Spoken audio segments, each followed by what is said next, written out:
Olá! A pandemia da Covid-19 aprofundou a crise econômica brasileira. O governo, que tentava ajustar as contas, cortando despesas, investimentos e benefícios dos trabalhadores, teve de mudar o rumo e agora socorre bancos, empresas e desempregados, contrariando a ideologia liberal da equipe econômica. Mas será que o que está sendo feito é suficiente para evitar o aprofundamento da crise? Quem vai responder essa pergunta e muitas outras neste Agenda é a economista Mônica De Bolle, que é professora na Universidade Norte-Americana Johns Hopkins, integra o Conselho da Instituição Fiscal Independente, a IFE, e se fez conhecer como crítica das políticas econômicas de todos os governos brasileiros recentes. Mônica, muito obrigada pela sua presença aqui no Agenda Econômica. É um prazer conversar com você. Um prazer para mim também. Muito obrigada pelo convite. Bom, Mônica, então vamos conversando. Você tem autoridade aí de quem já criticou todo mundo, criticou a Dilma, o Temer, e tem tecido críticas também a essa política do governo atual. O básico, você acha que está sendo feito até agora, né? Existem cálculos aí que as medidas já chegam a quase 7% do PIB, do Produto Interno Bruto Brasileiro. Você acha que o que está sendo feito agora é suficiente para a gente evitar uma debacle da economia brasileira ou precisa ser feito mais ou diferente? Bom, primeiramente, muito obrigada por me apresentar assim, porque de fato eu fui mesmo crítica de todos os governos. As pessoas me identificam muito como crítica do governo Dilma, por causa do livro que eu escrevi, mas na verdade eu critiquei o governo Temer e agora também critico esse governo. Então, é bom abrir esse leque aí para que as pessoas que nos ouvem, que nos veem, saibam. As medidas do governo. O governo ele demorou, né? Demorou bastante para agir. Assim, se a gente voltar a quando as coisas começaram a ficar piores no Brasil, não em termos da epidemia, mas em termos dos efeitos econômicos, as coisas começaram realmente a aparecer, pelo menos nos mercados, na queda das bolsas, na queda da bolsa, na desvalorização do real. Isso tudo começou a aparecer no início de março.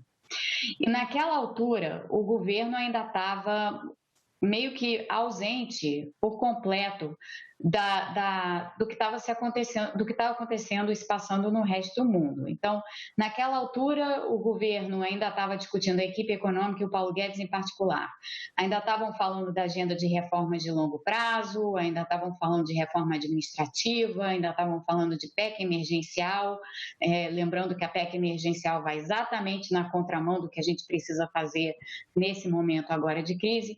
Então, assim, demorou para que houvesse um entendimento da gravidade da crise.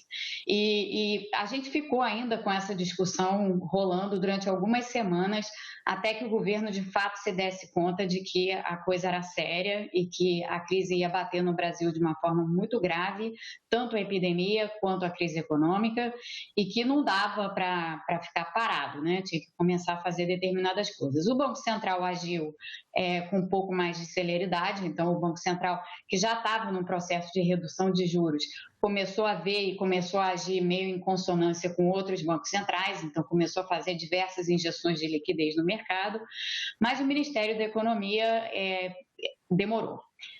Hoje a gente tem já essas medidas aí que somam, como você disse, Antônia, 7 pontos percentuais do PIB, que parece um tamanho adequado, sobretudo quando a gente compara com o que está sendo feito em outros países, né? Então, por exemplo, aqui nos Estados Unidos, onde eu moro, o primeiro pacote vai ter mais, mas o primeiro pacote fiscal anunciado, o tamanho foi de 10 pontos percentuais do PIB. Então, a gente está tratando aí de ordens de magnitude semelhantes.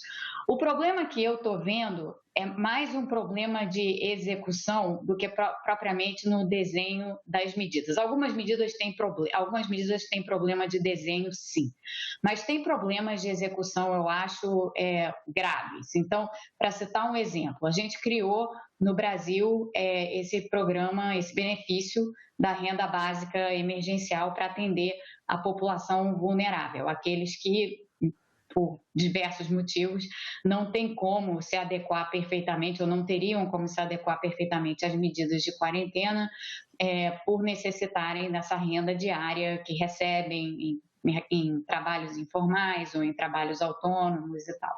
E a gente sabe que essa é uma parcela considerável da população brasileira. Então, se A fez... gente está vendo hoje que são já quase 70 milhões de pessoas em busca aí desse benefício dos R$ 600, né? Exatamente. Então, a gente tem aí esse contingente grande de pessoas. Temos o benefício, contou com protagonismo inédito do Congresso e passou, a lei foi aprovada com grande celeridade e com a urgência necessária, mas a gente está vendo vários problemas de adoção, né, e de execução, na realidade, do programa em si. Então, a gente está vendo ao redor do país cenas de filas enormes nas portas da Caixa Econômica Federal, a gente está vendo que existe há uma série de problemas de cadastramento de novas pessoas que têm direito a receber o benefício, mas que não estão ainda em cadastro algum do governo, portanto, tem um esforço de cadastramento importante. Isso tudo está lento, isso está muito lento. Tem muita gente reclamando que não consegue receber, ou que mesmo a história de ter que ficar em pé numa fila da Caixa Econômica, essa é uma situação de insalubridade hoje, haja vista o problema todo do contágio, da epidemia e tudo mais. Então, sem contar aí, Mônica, só uma coisa, sem contar aí que assim, o IBGE descobriu, né, a partir dos números recentes da PNAD, que você tem aí quase 20 milhões de brasileiros que precisam desse recurso e que não têm acesso à internet. Né? Não tem o celular. Precisamente. Então, assim, esses 70 milhões podem ser 90, podem ser 100, quer dizer, quase metade da população do país. E esse é outro grave problema de execução, né? Porque o governo fez um aplicativo para que as pessoas pudessem se cadastrar e fazer todo esse movimento de cadastramento por meio digital, só que muitas pessoas não têm acesso digital, né? E não tem como baixar o aplicativo de forma alguma. Então, o governo precisaria ter tido uma perna analógica e vai precisar ter, inevitavelmente, uma perna analógica nessa história, porque fazer só por meios digitais, você não vai alcançar uma parte da população que precisa receber. Então, ter problemas de execução aí. A gente está vendo alguns problemas de execução também em outras áreas. Então, por exemplo, empresas. As empresas estão com uma imensa dificuldade de, obviamente, obter crédito. E o sistema bancário privado, em situações de crise, a gente já viu isso em outras crises, a gente viu na crise de 2008 a mesma coisa acontecer, e aqui nos Estados Unidos em particular isso aconteceu. É ótimo, o Banco Central vai lá, dá liquidez, os bancos ficam com maior folga, mas essa liquidez nem sempre é repassada para as empresas na forma de crédito ou de empréstimos de capital de giro, ou seja lá o que for, aquilo que as empresas mais necessitam nesse momento. Isso está acontecendo no Brasil, então tem muitas empresas que não estão tendo o acesso a crédito, o que acaba resultando numa situação perversa, porque quando uma empresa não tem acesso a crédito, uma das primeiras coisas que ela faz é parar de pagar imposto. E esses impostos, eles são pagos para os estados e para os municípios, né, em grande parte. As receitas dos estados e dos municípios dependem muito desses impostos. Então, o que a gente já está vendo, numa situação em que os estados e os municípios já estavam numa situação fiscal muito precária, a gente já está observando uma queda super expressiva de receitas de estados e municípios que hoje precisam contar com cada centavo, não só para enfrentar a crise econômica, como principalmente para enfrentar a crise de saúde pública, que muitos deles estão atravessando. Então, tem um gargalo aí nessa questão do dinheiro não estar chegando nas empresas. Isso poderia ser mais bem feito se os bancos públicos, em particular o BNDES, tivesse sendo utilizado de forma mais tivesse com capacidade de atuar, né? O governo meio que não tá meio, Pois é, o único programa, o governo foi botando liquidez no mercado, essa liquidez não era repassada, estava sendo empossada lá nos bancos, até que ele levantou esse programa, onde, na verdade, 85% dos recursos são do Tesouro, via BNDES para bancos privados, os bancos privados só entram com 15%, e mesmo assim, esse dinheiro não está chegando, né? Os últimos balanços aí é que você tem menos de 10 mil empresas que já pediram empréstimo para capital de giro ou que conseguiram, né? Porque antes desse empréstimo mais com que a juro de Selic, de taxa Selic, os bancos, na verdade, fizeram, apesar de ter liquidez, foi aumentar os juros. Qual é o papel do sistema financeiro privado e qual o papel que deveria ter o Banco Central nesse momento sobre os bancos privados? Porque um dos maiores bancos, por exemplo, acabou de anunciar aqui um lucro de mais de 3 bilhões no primeiro trimestre, quando a gente já estava em crise. Os bancos continuam lucrando e a economia real quebrando. Pois é, esse é um imenso drama, né, dessa crise, porque, de um lado, o Banco Central tem que atuar da forma como tem atuado. O Banco Central precisa dar liquidez para o sistema bancário, exatamente para o sistema bancário não travar, porque se o sistema bancário travar, trava tudo. E a gente estava tendo alguns sinais de travamento no sistema bancário que forçaram a mão do Banco Central e fizeram o Banco Central injetar a quantidade de liquidez que foi injetada. O problema é que é esse clássico, é que você injeta liquidez no sistema bancário, mas o Banco Central não tem como fazer nada que empurre os bancos que faça com que os bancos repassem esses recursos para as empresas. E mesmo que você tente fazer isso por meio de linhas do BNDES que vão para os bancos privados, o mesmo tipo de situação ocorre, né? Porque desde que os bancos privados estejam intermediando esses recursos, a tendência natural vai ser que eles não os desembolsem, que eles entesourem tudo e fiquem sentados em cima do caixa. Foi o que aconteceu aqui nos Estados Unidos em 2008, em 2009, foi o que gerou muita reclamação em relação aos bancos, foi o que gerou uma politização enorme, inclusive, do que o Fed vinha fazendo. O Fed estava cumprindo o seu papel, mas é isso, o Banco Central não tem como forçar os bancos a emprestar. No nosso caso, por favor. Você disse que vinha tendo sinais aí de que essa crise poderia chegar aos bancos. Tá? A minha pergunta é exatamente como é que essa crise pode chegar aos bancos e quais são esses sinais? Bom, ela chega por meio do balanço dos bancos como um todo, né? Então, os bancos têm no balanço uma porção de coisas, mas para simplificar bem, depósitos e empréstimos. Os empréstimos são empréstimos feitos a empresas, pessoas físicas e tal, principalmente empresas. Se as empresas começam a ter dificuldade por problemas na economia real, então por insuficiência de demanda, como a gente começou a ver na parada súbita da crise, essas empresas começam a ter problemas para pagar os seus empréstimos e para continuar em dia com as suas dívidas. Isso afeta o balanço dos bancos, o que, por sua vez, começa a travar o sistema bancário. Então, essa foi um dos problemas, um dos sinais que a gente começou a perceber logo de início nessa crise, porque essa paradeira ela é muito rápida. Foi como aconteceu em 2008, embora lá a crise fosse totalmente financeira, o lado real veio depois. Aqui foi o contrário, o lado real veio primeiro e depois veio o lado financeiro, mas de qualquer forma o efeito é muito rápido. Aí o Banco Central entra para prover liquidez, atenua o problema de falta de liquidez entre os bancos, mas não atenua o problema de crédito das empresas. Então as empresas continuam com o problema de crédito, porque os bancos não repassam. Então a forma de você resolver isso num sistema como o nosso, onde a gente conta com bancos públicos que podem dar crédito direto para as empresas, a forma de resolver isso é por meio da atuação dos bancos públicos mesmo. Não à toa que a gente vê na Europa, onde os sistemas bancários de vários países, ou todos os países praticamente, tem bancos públicos e, portanto, tem esses instrumentos aí de política econômica que podem ser utilizados, os bancos públicos na França, na Alemanha e em outras partes da Europa estão atuando agressivamente exatamente nessa ponta, porque por meio da intermediação privada, o crédito não chega nas empresas, mas por meio dos bancos públicos sem a intermediação privada, o dinheiro chega. Então, a gente precisaria hoje de uma ação muito mais agressiva e muito maior do BNDES, que tem capacidade de fazer isso. A Caixa está fazendo isso um pouco, mas não pode ser só a Caixa, e isso, infelizmente, não está sendo feito. Banco do Brasil, por exemplo, né?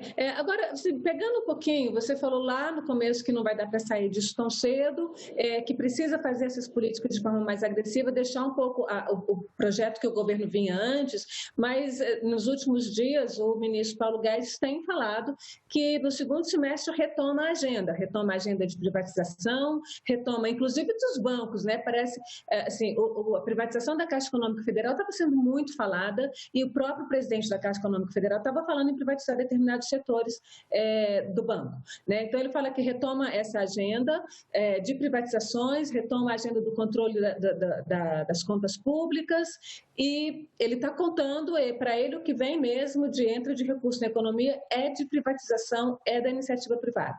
Qual é a chance que você vê aí disso aí acontecer realmente? Isso tem zero chance de acontecer, porque o problema todo, e isso tem sido assim desde o princípio, e não está assim só no Brasil não, mas no Brasil continua mais acentuado do que no resto do mundo. Existe um pressuposto na cabeça dos economistas, e entre eles eu incluo o nosso ministro da Economia, de que a gente tem agora uma grande onda da epidemia que vai atingir um pico, depois você vai entrar na fase descendente da curva e aí eventualmente a epidemia passa. Zero. Não vai passar, não é assim. Só que não é assim. O vírus é um vírus novo, a doença é uma doença ainda muito desconhecida. A gente está vendo pelos artigos científicos e todo o acompanhamento que se tem feito, né, sobre a síndrome que ela causa, que o vírus causa, e sobre o próprio comportamento do vírus, inclusive não só o comportamento nas pessoas que apresentam os sintomas, mas o comportamento das pessoas recuperadas. Então, a gente está vendo aí artigos científicos mostrando que há sequelas, em muitos casos, essas sequelas podem ser graves. Mas, de toda maneira, a gente tem uma situação inédita porque a gente tem uma doença nova, um vírus novo. As pessoas não têm imunidade em grande medida a esse vírus, só aqueles que já tiveram o vírus potencialmente desenvolvem imunidade. Esses ainda são muito poucos quando a gente pensa em população de um país, né? Quanto mais população mundial. Portanto, o quadro dos infectologistas, o quadro dos virologistas, que deveria ser o quadro dos economistas, porque, afinal de contas, essa crise é determinada por um vírus, o vírus é soberano, não o resto. O quadro dos infectologistas é de que a gente tem ondas dessa epidemia pela frente. E são ondas que não são necessariamente assim, vem uma grande onda e depois a coisa vai embora em ondinhas. Não. Essa pode ser uma primeira onda seguida de uma segunda onda muito maior, a depender da reação dos diversos governos e do comportamento da população. Os cenários econômicos hoje, portanto, estão baseados num cenário de que vem a epidemia e ela desaparece e a economia se recupera, que é um cenário que está em total desalinho com a realidade da epidemia e com a realidade da doença. Então, se você levar em conta que essa é uma epidemia que vai ficar conosco por pelo menos uns 2 anos, isso é o que estão dizendo os artigos científicos e os infectologistas para nós, isso significa que no segundo semestre desse ano, que está logo ali, porque já estamos entrando em maio, no segundo semestre desse ano a gente ainda vai continuar com a epidemia. E aí a gente ainda vai continuar com um quadro econômico extremamente débil em todo lugar, em todas as partes do mundo, mesmo naqueles países que conseguirem reabrir um pouco as suas economias. E por essa razão, quando a gente olha para o cenário econômico interno, não tem ambiente para privatização. Como é que você vai privatizar alguma coisa no meio de uma crise? É totalmente insensata essa visão e uma visão que está descasada da realidade da doença. Então, as saídas, vamos tentar umas saídas aí, porque, por exemplo, os auditores fiscais, recentemente eu conversei com o presidente da União dos Auditores Fiscais da Receita, eles apresentaram uma proposta que é uma mudança no sistema tributário. Eles prevêem tirar totalmente os impostos aí dos microempresários, que é aquele sistema do MEI, e uma desoneração total desse pessoal, ao mesmo tempo em que aumenta os impostos aí sobre as contribuições dos bancos, cobrança sobre os lucros dos acionistas, que nós somos um dos únicos 2 países no mundo que não cobram, e a cobrança também sobre as grandes fortunas, sobre o patrimônio realmente. Isso é viável nesse momento? Pode ser uma saída para dar um respiro no caixa do governo? E a economia real, como é que fica? Eu acho que essa pauta de temas, ela é uma pauta que nós temos que pensar, sim.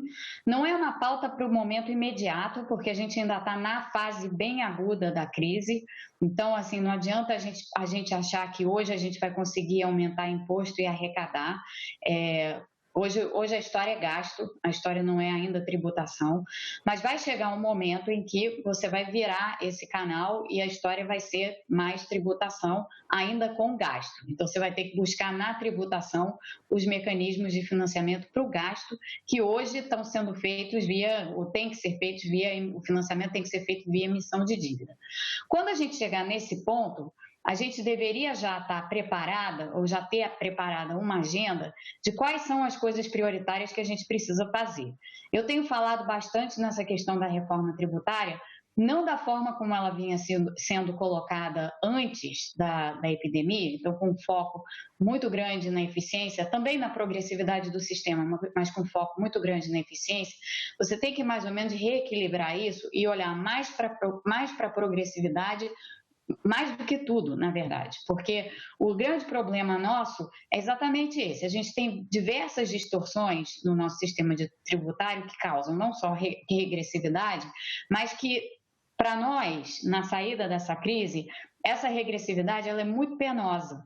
Porque não só ela torna a vida das pessoas que estão na parte mais baixa da pirâmide de distribuição de renda mais difícil, mas ela também faz com que a produção fique mais onerada, o consumo fique mais onerado e não onera o suficiente aqueles que podem mais contribuir, que nesse caso são, sim, os bancos, sim, pessoas que têm grandes patrimônios e a gente tem aqui a chance de fazer o que eu tenho chamado de uma reversão da pirâmide tributária brasileira, desonerando consumo e produção e onerando mais renda e patrimônio. Isso para nós... Porque, assim, historicamente, inclusive, muito recentemente, um pretenso candidato, não chegou a ser exatamente candidato à presidência da República nas eleições passadas, mas chegou a dizer que não dava para tributar grandes fortunas, por exemplo. Como é que a elite brasileira, ela sempre foi absolutamente, rejeitou qualquer possibilidade de tributação da riqueza de verdade no país. É uma mudança cultural pesada. E aí vão ter que se adequar a isso, porque esse argumento aí é um argumento completamente sem pé nem cabeça. O mundo inteiro tributa patrimônio. Todos os países desenvolvidos tributam patrimônio em alguma medida. Alguns países emergentes tributam patrimônio. O imposto de renda nos países desenvolvidos é muito maior do que no Brasil. Então, assim, o Brasil é um país que contratou na Constituição de 88 um estado de bem-estar social que a gente está vendo ser extremamente importante nesse momento. Assim, imagina se a gente não tivesse o SUS, né? Então, com esse tipo de estado de bem-estar social que a gente tem, não adianta a gente imaginar que a gente vai um dia ter uma carga tributária baixa. A gente nunca vai ter carga tributária baixa. Nossa carga tributária vai ser sempre elevada, a não ser que a gente opte por abandonar o SUS e as nossas redes de proteção fundamental, universidades públicas, abandona esse programa todo e aí vai o tributo. Que é uma repactuação completa com a sociedade brasileira. Então, tem uma parte bem grande da população brasileira que optou por esse tipo de modelo, por esse modelo de estado de bem-estar social, que hoje está funcionando mal por uma série de ineficiências, essas cumulativas ao longo de vários anos, mas é o que nós temos. Então, para custeá-lo, a gente precisa ter uma carga tributária alta. Não adianta a gente imaginar que a gente vai fazer isso num passe de mágica com carga tributária baixa. O problema é que o desenho da nossa carga tributária alta é ruim. Então, a gente tem que desenhar a nossa carga tributária alta para que ela, de fato, onere aqueles que devem ser onerados. Aí vem os argumentos do tipo, mas se tributar fortunas, as pessoas vão tirar dinheiro do país. Não é assim, né? Porque quando a gente pensa o que é patrimônio, patrimônio não é dinheiro vivo necessariamente. Patrimônio muitas vezes é imóvel, enfim, uma porção de outras coisas que não são... Você não tem como retirar um imóvel do país, né? Você não tem como tirar... Você é dono de vários prédios, vários edifícios de escritórios, você não tem como tirar os seus edifícios de escritórios do país. Então, é muito engraçada essa discussão no Brasil, porque ela cai numa certa ingenuidade e é ideológica, mas é uma ideologia tão ingênua, porque no fim das contas não é assim que as coisas funcionam. E a opção que nós fizemos como sociedade foi essa. Então a gente vai ter que, queira ou não queira, a gente vai ter que adequar a nossa tributação e a nossa carga tributária para essa realidade daí. Ou então afundar mais o sistema social e a economia junto, né? Me dissesse um pouquinho, você está aí nos Estados Unidos já há bastante tempo e o presidente Trump no começo negava, de fato, a gravidade da Covid-19. Inclusive, ele estimulou também movimentos contra o isolamento, o distanciamento social. Mesma coisa ocorrida no Brasil. Mas o Trump mudou um pouco o comportamento dele ao longo aí desse período de crise. Como é que você vê, qual é que você vê a importância desse papel do presidente da República em qualquer lugar, nesse momento, num momento de pandemia como esse, como um fator que possa ajudar a minimizar os danos na saúde e a melhorar a economia? Eu acho essa pergunta extremamente importante e pensar nela, pensar sobre ela e nas ramificações dela também é muito importante, porque aqui, de fato, o Trump começou nessa história toda da epidemia com uma postura completamente negacionista. Né? Também disse que o vírus era um vírus de resfriado, que não passava de uma gripezinha, aí entrou naquela história de que a cura podia ser pior do que a doença, a cura sendo as medidas sanitárias, as quarentenas e tal, para você conter o contágio do vírus e, portanto, o colapso do sistema de saúde. E aí o que aconteceu foi que duas coisas aconteceram. A primeira delas é que esse é um ano de eleição aqui nos Estados Unidos. Então, quando os casos começaram a aparecer, começaram a se avolumar e as pessoas se deram conta, a população se deu conta de que era uma situação de gravidade, as pesquisas de opinião começaram a mostrar claramente que a população não estava satisfeita com aquela resposta que o Trump vinha dando como presidente. Naquele momento ele começou a mudar, ele percebeu isso e começou a mudar o discurso. Começou não só a mudar o discurso, mas começou a deixar os cientistas, os infectologistas, enfim, todas as pessoas que aparecem com ele lá nas coletivas de imprensa, ele começou a dar voz a essas pessoas e deu espaço a essas pessoas. E junto com isso ele mudou a atitude, né? Ele começou a defender, deixou de atacar os governadores que estavam fazendo quarentena, passou a defender a necessidade de quarentena. Sim, houve momentos em que ele titubeou, disse que ia reabrir o país, ele continua insistindo nisso agora, mas ele viu que durante essa fase em que ele mudou o discurso, ele colheu dividendos políticos, porque nas pesquisas de opinião ele começou a subir. Então a população começou a enxergar nessa atitude uma atitude responsável, uma atitude que tinha por objetivo proteger a população. Então, o recado que fica disso, principalmente daqui dos Estados Unidos para o Brasil e para o presidente brasileiro, para o nosso presidente da República, é que por mais que ele queira continuar sendo um negacionista, isso daí só tem repercussões ruins para ele. Bom, tem repercussões horrorosas para a população, são muito piores para a população do que para ele, mas ele não colhe nenhum dividendo desse tipo de posicionamento. Pode ser que ele ache que ele esteja colhendo dividendos de curto prazo, mas no médio e longo prazo, o que vai acontecer é que as mortes vão se acumular, a economia vai parar, como a gente já tá observando, e no fim das contas, a pessoa que vai ser diretamente responsável por isso terá sido ele. Não tem como ele querer se esconder e achar que ele vai conseguir empurrar a, digamos assim, culpa do que vai acontecer para outras pessoas. Não vai. Ele é o presidente da República. Então, o que está já muito claro em vários países, e aqui nos Estados Unidos a ilustração disso é perfeita, é que as pessoas sabem enxergar, a população sabe enxergar muito bem quais são as responsabilidades de um presidente da República nessa hora. E que se o presidente age de uma forma que põe a vida das pessoas em risco, ele não tem sobrevivência política, ou a sobrevivência política dele fica muito limitada. Mônica, infelizmente a gente tem de terminar. Eu quero agradecer muito a sua presença aqui na Agenda Econômica, acho que é bastante esclarecedor, e principalmente porque você tem essa visão do país, conhece o país, mas está fora, e tem a visão daí dos Estados Unidos, do que está acontecendo aí para trazer para a gente. Muito obrigada. Eu que agradeço, muito obrigada. E quero agradecer também a você, telespectador, que nos acompanhou até aqui. Se quiser falar com a gente, entre em contato pelo 0800 61 2211. Se quiser encaminhar esse programa para alguém, vai lá no site da TV Senado, senado.leg.br/tv, ou ainda no canal no YouTube. E mande os seus comentários e sugestões para o e-mail agendaeconômica@senado.leg.br. Até o próximo.